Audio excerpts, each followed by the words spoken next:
नमस्कार मंडळी, मी कविता खवत.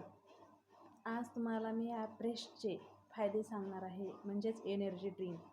ही energy drink कशी घ्यायची आणि किती वेळा घ्यायची.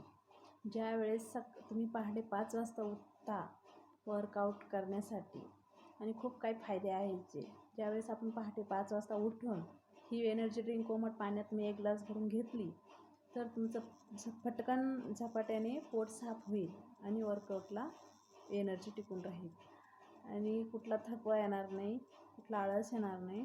त्यानंतर दुपारी तुम्हाला जेव्हा चहाचं ध्यान होईल त्यावेळेस दुपारी तुम्हीसुद्धा ही एनर्जी घेऊ शकता आणि 5च्या टायमाला एक घेऊ शकता. दिवसभरातून 3 वेळेस घेऊ शकता, कारण की हे एनर्जीने खूप काही फायदे आहे. आपलं वजन नियंत्रणात राहते, झपाट्यानंच वजन कमी होते आणि जी आपल्याला खाण्याची जेवण्याची ही जास्त भूक लागते ती नियंत्रणात राहते.